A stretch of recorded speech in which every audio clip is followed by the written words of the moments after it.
On the most recent season of his hit podcast, Someone Knows Something, David Ridgen investigates the disappearance of Christine Harron, a 15-year-old girl who left for school one day back in 1993 and never came home. And this time, David doesn't just look into Christine's case, he becomes a part of it. I'm Kathleen Goldhar, and this is Crime Story.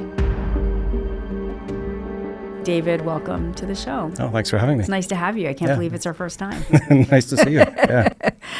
Yeah. What drew you to this case? I mean, there really are, like I said, thousands of missing people all over this country. A lot of things draw me to cases, and in this case in particular, because there was a viable suspect or somebody who was very clearly a suspect in the case, it became instantly interesting to me.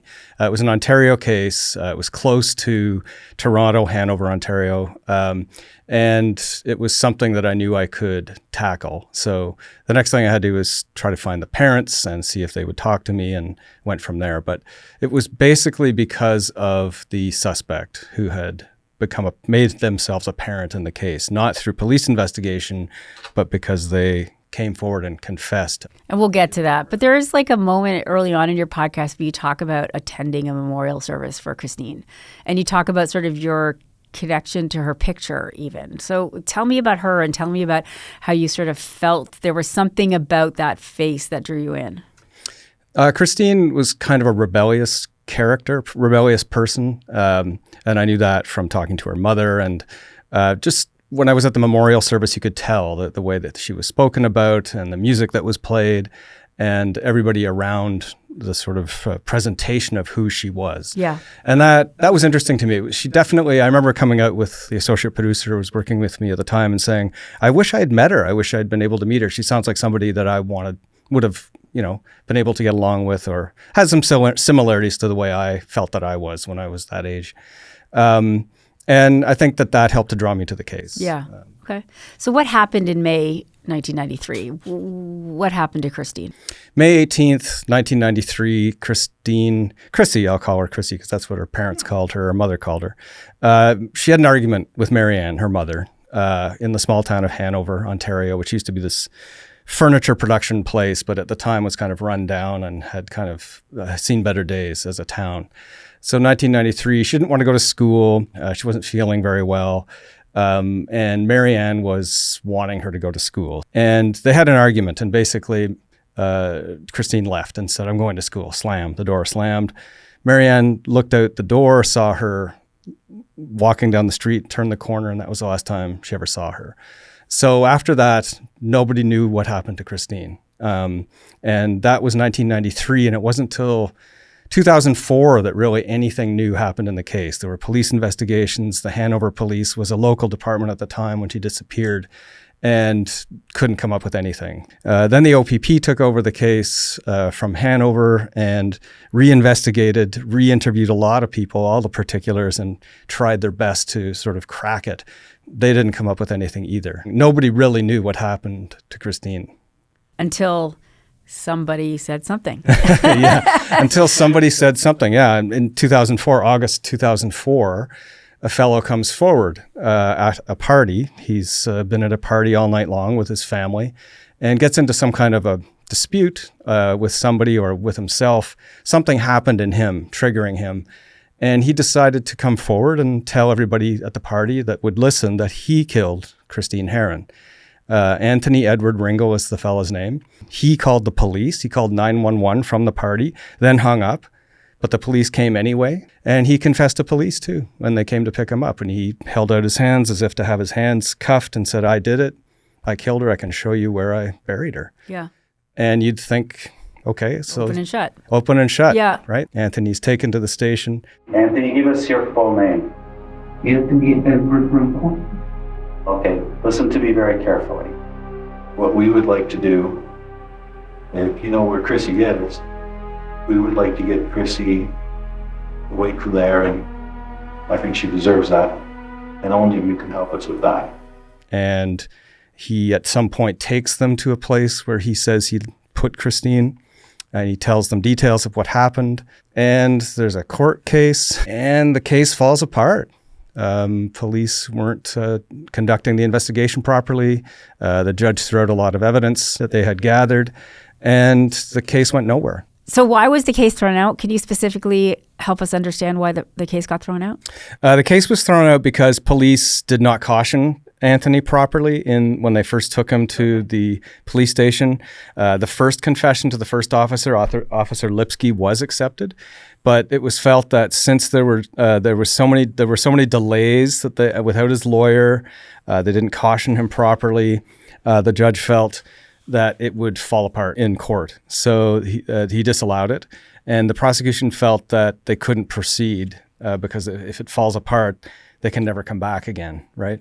So the case totally fell apart. Nothing happened. It was stayed. And then after the stay is up, nothing happened again. And then 2009, I started working on the case with Marianne. So that was 3 years later. And you're working for the National on CBC TV. That's right. Yeah, I was working for the National at the time, which is in CBC television news programs. Which is where you really started, right? That's right. Yeah, in television documentaries, yeah.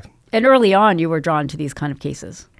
Yeah, I mean, I would say I fell into it kind of, when I was working at CBC Sunday, which is a current affairs news show here at the time, and worked on a case in Mississippi, 2 different cases actually, and then fell into learning about the Dean Moore case and the Klan murders of the 2 African-American guys, and worked with the family to get a Klansman in jail kind of thing. So it was a great case. Modest, but it was like a big deal. It was a big deal case. It was a great first foray into investigative. It wasn't really the first investigative thing I'd done, but the first cold case investigation. Yeah. Which was incredibly successful, and that kind of people just kept asking me to do more, and I kept doing it. And at some point it kind of got to me, and I had to get out of this situation, and then I got pulled back in, like what is it, Godfather? Keep getting pulled back in. So I was pulled back in. CBC wanted me to develop a podcast, Someone Knows Something, which I did, and here we are. Here we are, 9 seasons later, right? This is season 9? This is the 9th season we're talking about. Wow, yeah. What made you feel as though there was something in what you could do that could maybe push this case forward?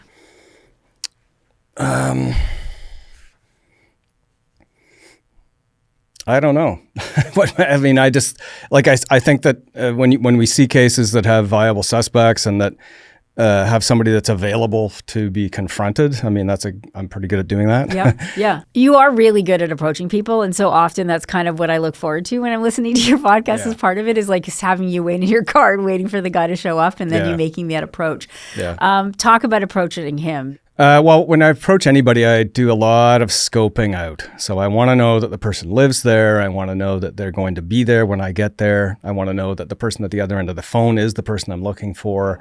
So there's a lot of preamble, and that's not just Anthony Ringel. So with Anthony, Marianne actually came with me, Chrissy's mother, the first time to try to talk to him. And he was actually home at his sister's house. You're good. Hi, is Anthony home? He's still sleeping. See? Could you wake up? I just want to talk to him. Okay. Who are you? It's Marianne. Marianne. Restaurant. And then I try to see Anthony again in person because I find out where he lives. It's a trailer park, so I scope out the trailer park. I try to figure out which trailer it is. That took a long time. And then sometimes you just have to keep trying. And, on one of the occasions, he happened to be there, and I knew he was there. So I always do everything on my own. So I taped a few cameras down to the floor in this van and faced them in a direction that I thought I would be walking in. I had my phone on, my recorder going, and I had another recorder in my pocket. And I had another recorder in the van with sticking out the window. And I walked up and knocked on the door, and then the door opens and blocks all the view. So you can't see Anthony. You can't see Anthony. You can see me talking to a door. But I did get him on the phone shot. Are you Anthony? Yep. I'm Dave Ridgen. I work for CBC. I'm a journalist. I wanted to ask you about your confession regarding the murder of Christine Harron in August 2004. We talked for a while, and I was surprised at how much he actually seemed like he wanted to talk. Like he kind of had this, you could feel this need in him. So we talked for a long time, and that's almost, I think, the full interview with him is in the podcast. And the really weird thing is that no other journalist had attempted to even talk to him. Like nobody had ever tried to talk to this guy since 2004. And that was 2009 or 2010 when I went to talk to him. So I found it really strange that I'm the first person To approach him. It was interesting. And after I left, he actually got on his bike and tried to follow me a bit. And I tried to talk to him again, but he wasn't buying it. What I wanted to sell. So You mentioned the first time you went to try to see him was with Chrissy's mother. yes. She really is like, I don't know if I could have done that. Yeah, she's a pretty brave person, and I was lucky to have met her and been able to work with her. And she's not feeling great these days. Her health is failing somewhat, even since the podcast material was gathered for this recent stuff. But she was great, and she wanted to know what happened. She wanted to know what happened to her daughter, where her daughter was, And I think it was less about let's get somebody in jail, and it's more about, for victims' family members, where are they? Where are they now? That's what I want to know. Yeah, I can't imagine the anxiety. I mean, you've had to deal with that a lot. Like, do you see a process parents go through or family members go through? Because so much of your stuff is like unresolved, even if there's even sometimes there's not a body. So Yeah. I'm just like, how do you see families and stuff reacting to that? Well, there's incredible guilt. So when someone disappears, there's incredible guilt in family members. Why wasn't I there? I could have helped her. I could have protected her. Why didn't I drive her? Why did I argue with her? In Marianne's case, there's incredible guilt about this argument she had with Chrissy that day when she disappeared. So that's often about trying to overcome that and allow themselves to live again. Because a lot of the family members I've worked with will not allow themselves to enjoy themselves because it's not something. They don't deserve it. They don't deserve to enjoy themselves. The thing is, with victims' family members, I call them that, and I don't want to put them on a podium because we all deal with trauma. Everybody has people that die. We all die, right? We're all going to die. We all have people that die. Yeah, you're welcome. Everybody has people that die in their lives, and it sucks. Their dog dies. It sucks. But there's the suddenness of the crimes, and it brings a specific kind of guilt and a specific kind of sort of process and mode of operation. So family members orient their whole lives around trying to solve the case. That's their vocation. They become the person who's trying to solve that case till they die, basically. It changes their life completely. When my dad dies or my sister dies or whatever, I'm not going to reorient my life about she died because of a heart attack or something. Like, it's a totally different situation. Yeah. So in general, though, with crimes like missing persons or murders, it's always that guilt that has to be overcome and pushing people away because of it. So when I first start working with people, they have this kind of, they don't trust me, they don't trust themselves, they don't want to enjoy themselves. But by the end of it, and it sounds very protracted here, but by the end of it, I notice a change, and they often tell me about the change. And they'll come back to me a few years later and tell me about the changes sometimes and say thank you or whatever. So it's a process that works. It's like confronting the thing that's bothering you the most. I mean, it's like throwing the guy in the elevator that's afraid of elevators. It's really, SKS is about that process. Yeah. So is there almost like you always involve the family, or often in your podcast, right? Always. So is that... with one exception, but always, yeah. So that process is important to you beyond being the good journalist. Like, there's something else going on in your process about why you're engaging them. Yeah. I mean, I believe that when you engage these cases, you have to work with the family members, but also, because it's sort of proof against exploitation, first of all. Yeah. But also, I just think that's where the benefit is, to have the family doing the work with you. It is true that I don't share everything with family members, though. Like, I don't seed the case with information. I don't tell them everything people are telling me, because that's wrong. That's just journalistically wrong, but it's also just wrong investigatively. You don't want to tell people what you're learning, or else you'll start learning it from other people in town, because it's been getting around through the people you're telling. So you're getting confirmation bias from the people who are getting your shit, right? So I don't tell people the most important stuff usually, including family members. And they know that going in, I tell them that, and they know that I'm going to keep stuff from them, which I haven't actually ever spoken about that before in an interview, but it's important to know that. Like, we don't sit there and look at all the transcripts together and decide what the edits are, Of course. But we work together on confronting the information. What do you think I should do? Where do you think we should go? And then sometimes I work on my own, and sometimes I work with family, and depending on what they decide. And there is a point, and I don't want to talk about it yet because I want to get there, where Marianne has to look at some pretty disturbing things that you uncover in the process of this, and you show it to her. But I'm going to get there. But before we get there, we have to talk about you again, because it is you. And I know no one likes to be the journalist as part of the story, but it is very clear that the work you did on the documentary that you put out for CBC television at the time impacted the investigation. So can you talk a little bit about how that happened? Well, I like to let people sort of hear that from others, that stuff, but I will, for the purposes of this interview, tell you some information that will help. First of all, I just want to say I have a hard time staying still, as you probably noticed. I really can't. If I had a microphone in my hand and I was interviewing you, I would be rock still for 4 hours. I would not move.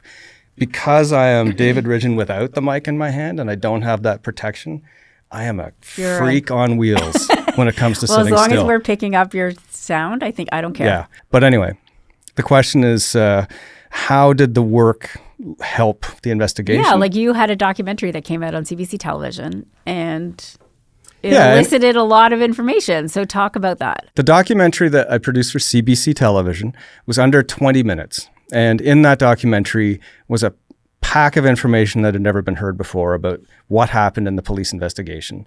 Nobody had ever requested the documents about the case with Christine Harron before. Nobody had ever talked about what happened with the police investigation. So the documentary tells about police malfeasance. It's embarrassing for police. They made embarrassing mistakes. The documentary talks about the timeline of Christine, the timeline of her day, and the timeline of Anthony Edward Ringo coming forward.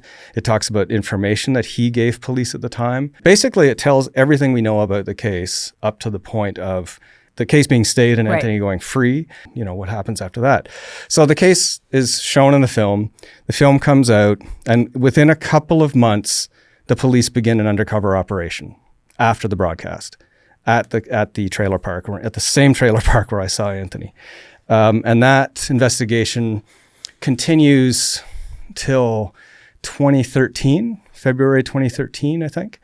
And then Anthony's arrested coming out of that investigation. Okay, so let's slow that down. I mean, first of all, it was a long investigation, a long undercover. Tell what happened. A cop befriends him, basically. Yeah, I mean, it's kind of like what they call a Mr. Big. Yeah. It's not quite, though, because there's no Mr. Big. The police undertake dramatic scenarios in which they involve a victim, the target, which is Anthony Ringo at this time, in these scenarios in order to gain his trust. So they try to pretend to be certain people in order to befriend Anthony in this case, try to get him to talk about the case, talk about the day that Christine went missing, talk about anything that will help them understand what happened to Christine. So they work on this for many, many months, trying to get Anthony to talk using various methods, to try to get him to talk. They take him on fishing trips. They go to strip clubs with him. They go to malls, and all the time he's talking about horrifying things, but nothing to do with Christine. Per se. There's certainly nothing to do with Christine in the way they want. He's talking about violence against women, though. In a lot of these scenarios, Anthony will be attracted to the younger girls in the scene. He'll talk about them in horrible ways, exploitative ways, and the police officers will have to kind of engage with him about that. Like you include, just so people understand, you include these undercover tapes.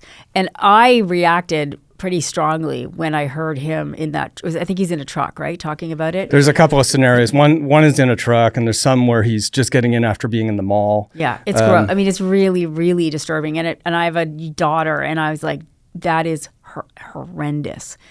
It's very disturbing. And reading the documents and knowing what I know, and this is the same with every case, and I've had to deal with this stuff in a way that's very personal, but it's disturbing. And there's a lot of stuff that is not included in the doc that I did not share, again, with the family members, or with Marianne in particular, which I found really hard to take, because this is a guy who is talking about what he really did. Like, we really know he did this. Yeah.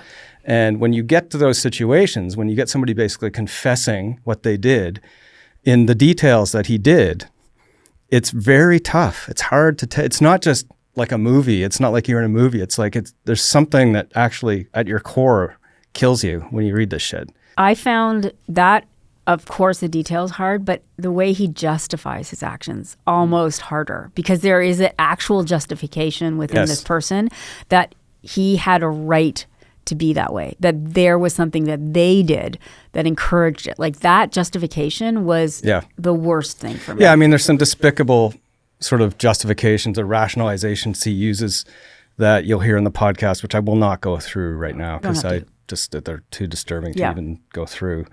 But they're very telling. The justifications to me are very telling. They are. And these people who listen to the podcast and who have children, these people exist. Like they are out there. Yeah. So the police undercover officers, men and women, try to get Anthony to emote about the case. They can't get him to say anything.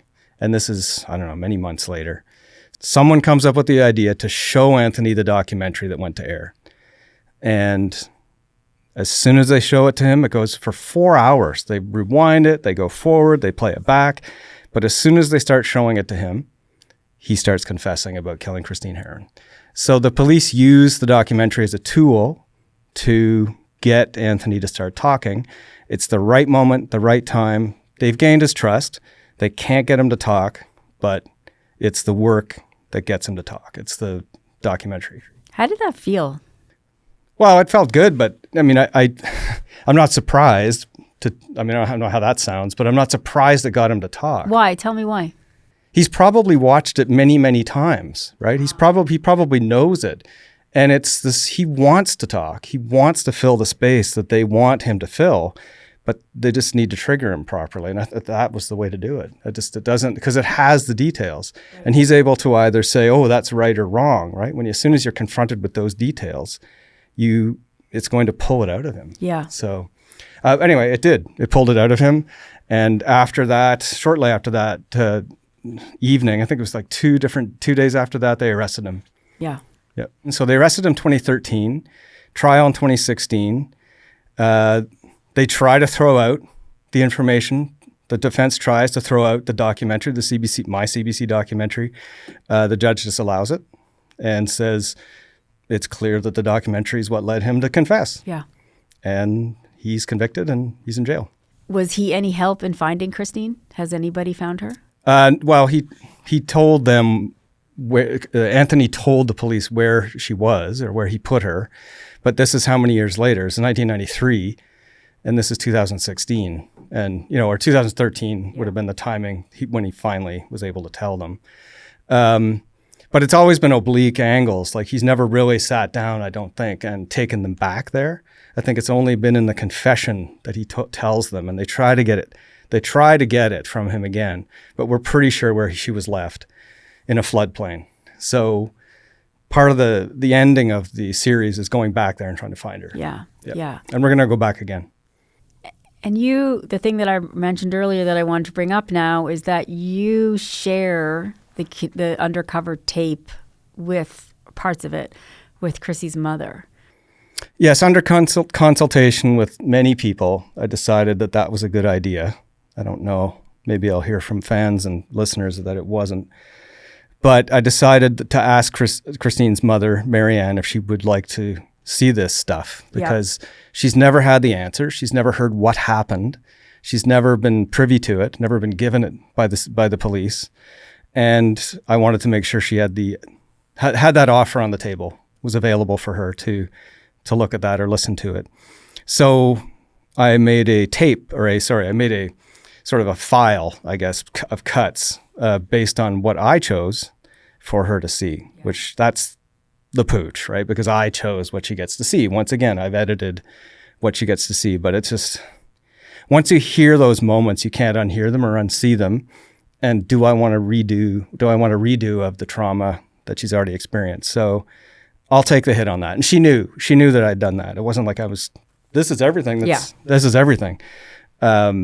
She knew that, and she was ready for it. And I think she appreciated it. She told me she did. So it was not a pressured situation. It was very much just let me know. And she did, and we did. And she had such grace, I found. She does. Yeah, she's very direct, and she's got a grace that I appreciate, and I like her directness and matter-of-factness, and great person to work with, let alone just a strong family member. Yeah. You gave with your work and with the police work and with the undercover work, I'm not going to give you full credit. There is an ending to this in at least he's in prison, and maybe there's a sense of where her daughter might be. You were saying that when they don't have these answers, it's so hard. How is she now, knowing that she has a few of the answers? I think it's always a process, and it's a continuum. People talk about closure. She thinks closure is bullshit, as do I. I think so too. And I just think it's not really about that finality. It's about how you are able to survive. Sorry. That's okay. How are you able to survive these situations and get through them? When you choke up, and how do you get through them when you have to live with the murder of your child that disappeared the day you argued with her? And it's the process of getting through those day-to-days that I think are made easier with the knowledge and the experience of having undertaken the case. So it never goes away, though. I mean, it never goes away. He's in jail to some extent, almost big deal, right? It's like, where's my daughter? Where's my daughter? And that's what we're going to keep trying to find for her. So, I mean, I don't go away, unfortunately, for them. But we'll keep trying. How do you survive? This is a lot. Well, I have a family that's fairly supportive and also doesn't give a shit about listening to my podcasts, which is great. And because they're completely disconnected from that, and we have different lives together, which is important to me. And I have other ways of dealing with whatever, may come up, and it always comes up later. It always comes up like months later. Yeah.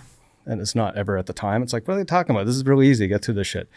And then it comes. The piper always has to be paid. And one other method is just to keep working, right? So eventually I'm pushing it all downstream, but eventually there's going to be a big blockage at the end of that friggin' stream. Maybe you'll die. Maybe I'll die before then. That's great. Yeah, that's how I deal with it, That's how Kathleen. you'll deal with it. You I just just die before it happens. Yeah, I die before I have to deal with it. Fair. There you go. That is very healthy, Yeah, David Ridgen's health lesson. There you go. Die before you deal.